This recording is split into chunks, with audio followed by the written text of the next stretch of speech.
This is GBP USD.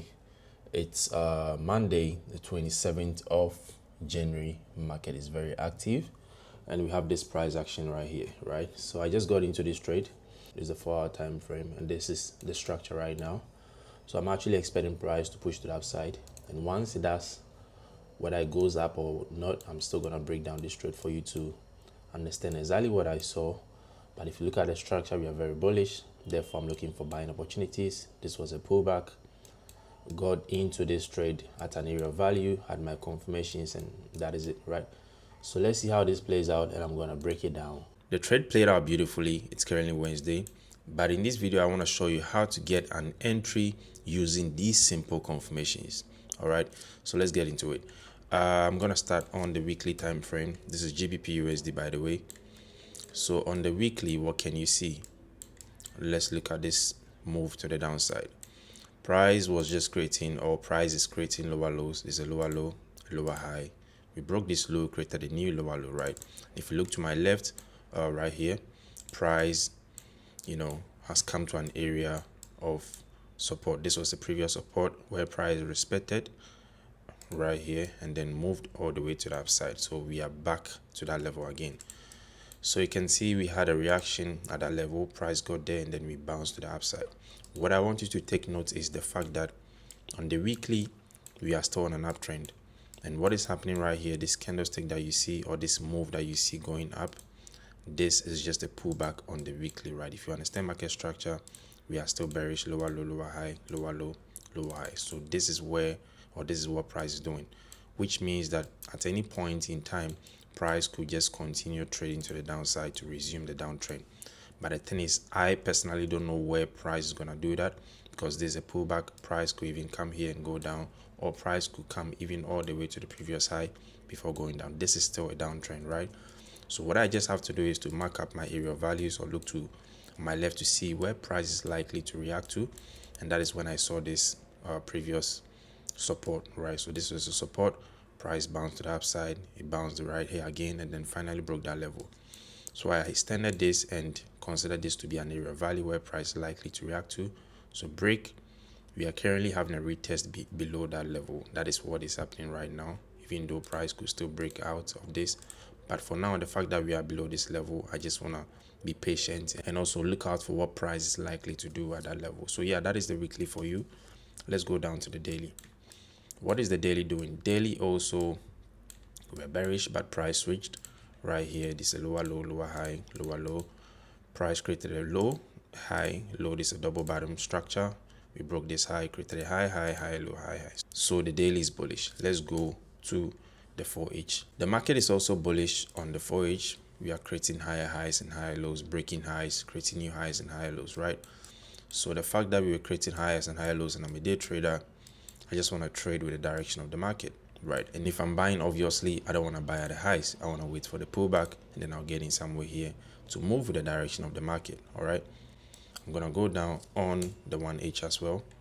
This is the 1H, same structure, creating higher highs and higher lows, higher highs and higher lows. Price created a high. This is a very simple pullback, and then got an entry right here, right? So as I said, whenever price is pulling back, it's very hard for you to identify where price is likely to pull back to, because this is just a pullback. That is where we have people drawing fair value gaps using Fibonacci, trend lines, support and resistance, and all of that, right? I also have my methods of drawing my area of values, which I use the Fibonacci for this one, drawing from the low to the high and waiting for price to tap into a level where you believe that market is likely to respect, right?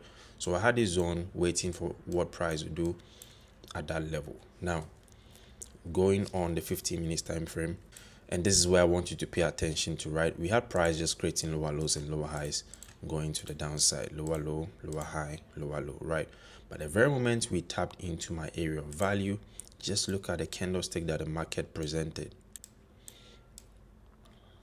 We had this candlestick, which is an engulfing candlestick pattern, which indicates that we have buyers taking over, or buyers being more powerful than the sellers, right? I always say that whenever you see candlestick, think about, the competition between buyers and sellers, and we can measure the battle or their power by looking at the candlestick. So if you look at this bearish candlestick, this red one, and you compare with the blue one, this means that the power from the buyers, is more than the power from what we are seeing right here. So this move right here, is an indication that we have buyers in control, or buyers coming in to take over the market, right? So with this trade, I actually placed my buy limit in the zone, which means I was expecting price to push to the downside, tap into that level, and then I'll be activated. But unfortunately, price got there, it didn't activate me. So the video that I shot telling you that, I'm into this trade, whatever, quite unfortunate, I was not in the trade and I didn't even know, right? So I went outside and then wanted to check my phone just to see what price was doing. I realized I was not even in the trade. So after seeing this move, I was still not in the trade. The moment I realized I was not in the trade, price was somewhere here. But I was like, you know what, this is still a good time to get in, because if you look at structure, we are still bearish. Structure has not been broken. The very moment I saw the break right here, this was my entry. But look at this on the 1H as well, right? Pay attention right now. You can see what is happening here on the 15 minutes, this engulfing pattern. Look at it on the 1H as well. You see the same structure. If you look at the pullback, just focus on the candlesticks, right? The blue ones. The blue one is the bullish candle.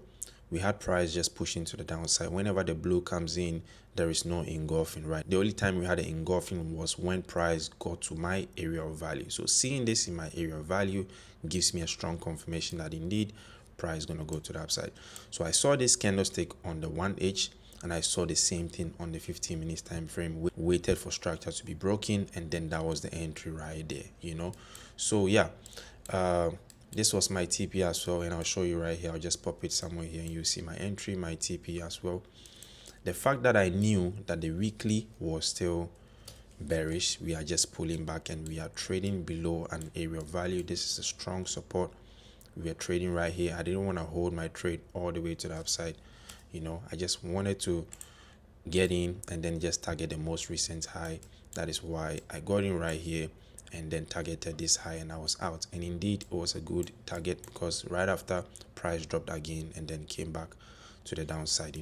The thing is, whenever you spot a resistance or a support on a higher time frame, you always want to pay attention to it, because the fact that it's on a higher time frame means that it is likely to be respected, such as the weekly, the daily. If you spot this on the daily, right, and price is here, you should understand that the fact that this is a daily, it makes this a strong level of resistance, right? You cannot compare daily resistance to 1 minute resistance, right? The daily is much stronger than the 1 minute, right? So the fact that we were trading below this weekly area of value that I saw made me, not to even stretch all this and expect price to keep on trading to the upside, right?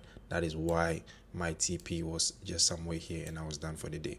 So the lesson I want to take home is that whenever you are getting into a trade, you have to make sure that you have multiple confirmations. In this trade, you saw that the first confirmation was the fact that we're on an uptrend. That is the first confirmation. Second confirmation, waiting for price to pull back, which means I want to be trading in the direction of the market. The third one was identified an area of value. I waited for price to get there. Fourth confirmation is the candlestick pattern, right? So a lot of times people will come to me, they'll be like, can you teach me a good strategy? The strategy is the simplest things that you are not even learning, such as the candlestick patterns. These things might look nothing to you. It might look like, wow, this is just beginner stuff. But these are the things you really want to master.